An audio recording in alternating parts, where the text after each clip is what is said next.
Voter তালিকা scrutiny করতে গিয়ে দেখি প্রতিটি সংসদেই প্রচুর ভুতুড়ে ভোটার। বিচারপতি কান্ত আরও বলেন, এই মন্তব্য বিকৃত মনেরই প্রতিফলন। 3রা ফেব্রুয়ারি প্রকাশিত রিপোর্টে বলা হয়েছে, সংখ্যালঘুদের উপর হামলার ঘটনা ভুলভাবে ব্যাখ্যা করা হয়েছে।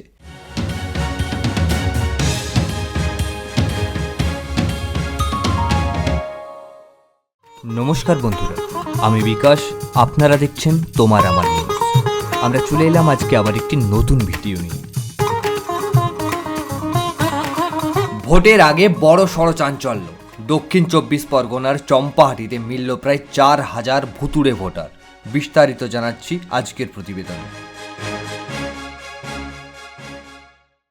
একেবারে ভোটের মুখে দক্ষিণ 24 পরগনার চম্পাহাটিতে প্রায় 4000 ভুতুড়ে ভোটারের খোঁজ মেলায় শুরু হয়েছে রাজনৈতিক শোরগোল। অভিযোগ, ভোটার তালিকায় যুক্ত হয়েছে শিলিগুড়ি, রায়গঞ্জ, মুর্শিদাবাদ, মালদহ সহ উত্তরবঙ্গের একাধিক জায়গার বাসিন্দাদের নাম। চম্পাহাটি গ্রাম পঞ্চায়েত প্রধান অতীশ বরণ মণ্ডল জানান, আমরা প্রশাসনের নির্দেশ মতো ভোটার তালিকা স্ক্রুটনি করতে গিয়ে দেখি প্রতিটি সংসদেই প্রচুর ভুতুড়ে ভোটার। এদিকে তৃণমূলের অভিযোগ, বিজেপি নির্বাচন কমিশনের সাহায্যে ভুয়ো ভোটার ঢোকাচ্ছে। শ্যামসুন্দর চক্রবর্তী, তৃণমূল ব্লক সভাপতি, বলেন, প্রতিটি বিধানসভায় ভুয়ো ভোটার ঢোকানো হয়েছে। আমাদের সদস্যদের নির্দেশ দেওয়া হয়েছে আগামী 7 দিন শুধুমাত্র ভোটার তালিকা সংশোধনের কাজে যুক্ত থাকার জন্য। সিপিএম নেতা সুজন চক্রবর্তী বলেন, ভুতুড়ে ভোটারের ভোটেই এই সরকার নির্বাচিত হয়েছে। এদিকে বিজেপি নেতা মনোরঞ্জন জোয়ারদার বলেন, রাজ্য সরকারের কর্মীরাই এই কারচুপি করেছেন, তৃণমূলের ইন্ধনেই সব হয়েছে। তাহলে কি সত্যি ভোটার তালিকায় বড় সড় কারচুপি? নির্বাচন কমিশন কি ব্যবস্থা নেবে, নজর থাকবে আমাদের। আপনার কি মনে হয় কমেন্টে জানাতে ভুলবেন না। মহাকুম্ভে কোটি কোটি মানুষের ভিড়ে মলমূত্র থেকে কলিফর্ম ব্যাকটেরিয়ার উল্লেখযোগ্য বৃদ্ধি পেয়েছে।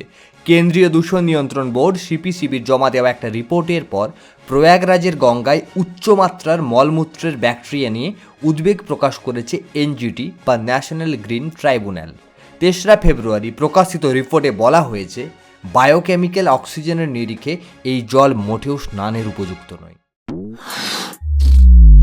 দয়া করে ভিডিওটি দেখতে দেখতেই আমাদের চ্যানেলটি সাবস্ক্রাইব করে দিন, কারণ আমরা বেছে বেছে গুরুত্বপূর্ণ খবরগুলিকে একটিমাত্র ভিডিওর মাধ্যমে সঞ্চালন করে থাকি। অর্থাৎ আপনি একটি ভিডিও দেখলেই প্রয়োজনীয় সমস্ত খবর অনায়াসে জেনে যাবেন।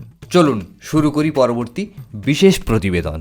সুপ্রিম কোর্টে কঠোর সমালোচনার মুখে পড়লেন জনপ্রিয় ইউটিউবার রণবীর এলাহাবাদিয়া। বাবা মায়ের যৌনতা নিয়ে করা মন্তব্যকে বিকৃত মানসিকতার প্রতিফলন বলে দিয়েছে আদালত।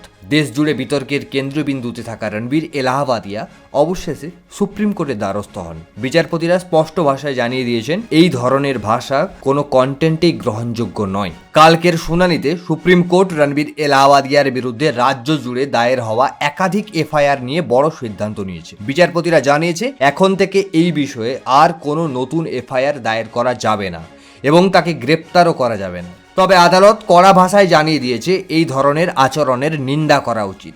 সুপ্রিম কোর্টের বিচারপতির পর্যবেক্ষণ, এই ব্রডকাস্টারের মনে খুব নোংরা জমেছিল, তা তিনি শোতে এসে উগরে দিয়েছেন। বিচারপতি কান্ত আরও বলেন, এই মন্তব্য বিকৃত মনেরই প্রতিফলন। সুপ্রিম কোর্ট আপাতত রণবীর এলাহাবাদিয়াকে আর কোনো ইউটিউব অনুষ্ঠান সম্প্রচার করতে নিষেধ করেছে। শুধু তাই নয়, বিচারপতিরা রণবীরের বক্তব্যকে বিকৃত মনের প্রতিফলন বলে আখ্যা দিয়েছেন। বলেছেন, সমাজের উপর এই ধরনের প্রভাব বিপজ্জনক। আদালতের কড়া প্রশ্ন, শুধুমাত্র জনপ্রিয় বলেই কি সমাজকে হালকাভাবে নেবেন? তবে আদালতের এই পর্যবেক্ষণের পরেও রণবীর ও তার পরিবারের নিরাপত্তা নিয়ে উদ্বেগ রয়েছে। তিনি দাবি করেছেন, ক্ষমা চাওয়ার পরেও তাকে ও তার পরিবারকে ক্রমাগত হুমকি দেওয়া হচ্ছে। সুপ্রিম কোর্ট যদিও তাকে আপাত স্বস্তি দিয়েছে, কিন্তু এই বিতর্কের রেশ এখনও কাটেনি। আগামী দিনে রণবীর কি ফের ক্যামেরার সামনে আসবেন? তিনি কি ভবিষ্যতে আরও সাবধান হবেন? উত্তর মিলবে সময়ের সঙ্গে। আপনার কি মনে হয় কমেন্টে জানাতে ভুলবেন না।